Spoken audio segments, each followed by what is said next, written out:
Lockdown से पहले गीता के घर का नजारा कुछ ऐसा था कि रोहन ऑफिस जाता था और शिविन स्कूल। जिनके घर से जाने के बाद गीता काम खत्म करके बाकी समय आराम करती थी।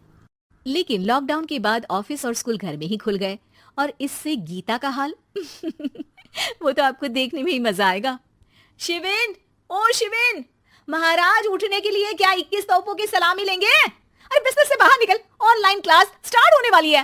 अरे तुम भी हद करती हो, स्पीकर की तरह चिल्लाने की क्या जरूरत है? दिख नहीं रहा मेरी कॉन्फ्रेंस चल रही है। अब कैमरा और स्पीकर ऑन कर रहा हूं, मुझे कोई शोर नहीं चाहिए। इस पर जैसे ही रोहन लैपटॉप का कैमरा और स्पीकर ऑन करता है तभी कुकर की सीटी बजती है। करा लो अब इसे चुप, लॉकडाउन नहीं हुआ, मेरी मौत का फरमान जारी हो गया। दोनों बाप बेटे ने नाक में दम किया हुआ है। ऐसा बोलकर गीता वहां से शिविन के कमरे में पहुंच जाती है, जहां शिविन अभी भी सो रहा होता है। ओ आलसी, अब अगर 5 मिनट में नहीं उठाना तो आज तेरा गेम और यूट्यूब कैंसिल। माँ की बात सुनकर शिविन बिना 1 मिनट गंवाए उठ खड़ा होता है। उठ गया, अभी नहाकर भी आता हूँ। ये नाटक कहीं और, मुंह पर गीला कपड़ा मार और पढ़ने बैठ। शिविन की ऑनलाइन क्लास स्टार्ट हो जाती है, जिस पर गीता उसे वहां बिठाकर रसोई में चली जाती है। थोड़ी देर में उसे कमरे से कुछ आवाज सुनाई देती है, जिसे सुनकर वो कमरे में वापस आती है। हाय राम, तुझे क्लास अटेंड करने के लिए बोला था, कैमरा ऑफ करके बिस्तर पर नाचने के लिए नहीं बोला था। मम्मी मुझे कुछ समझ नहीं आ रहा, आप बाद में पढ़ा देना ना, वैसे भी अटेंडेंस तो लगी गई है।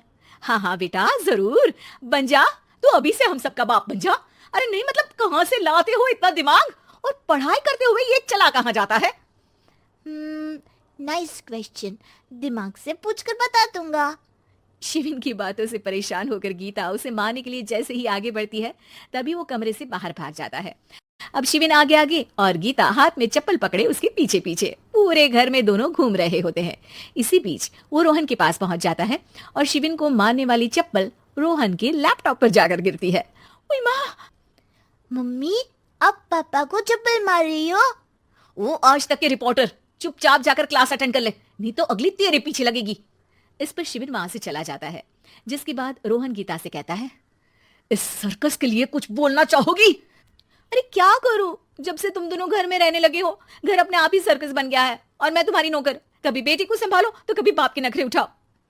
इन्हीं सब उथल पुथल में दिन बीतते रहते हैं, जिसमें हर रोज घर के अंदर कुछ नया सियप्पा खड़ा मिलता है, जो ज्यादातर शिविन और रोहन के ऑनलाइन स्कूल और ऑफिस से रिलेटेड ही होता है। एक सुबह, शिविन चल उठ, आज की क्लास जल्दी है। कैमरा ऑफ करके आप अटेंड कर लो। अरे ऐसे छित्तर पड़ेंगे, दादी नानी सब एक साथ याद आ जाएंगी। गीता की लाख मशक्कतों के बाद क्लास तो खत्म हो जाती है, लेकिन उसके बाद शिविन फोन इस्तेमाल करते हुए इंस्टाग्राम रील बनाने लगता है। रसोड़े में कौन था?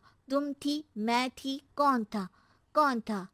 हाँ, मैं गरीब हूँ। अरे ओ गरीब के बेटे, आजा, मैं बनाती हूँ तुझे गरीब। मैं बताती हूँ रसोड़ी में कौन था। पढ़ाई करने बोलो तो इनकी माँ मर जाती है और ये पागलपंतियां जितनी मर्जी करा लो।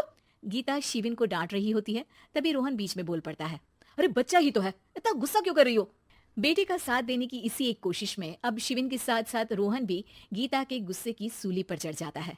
अगर बेटे पर इतना ही प्यार आ रहा है तो इससे क्लास अटेंड क्यों नहीं कराते, इसका होमवर्क क्यों नहीं कराते? उस समय तो बहुत जल्दी मीटिंग आ जाती है, वो काम मैं करूं और यहाँ इस बेफिजुली की चीज में तरफदारी करके बन जाओ महान।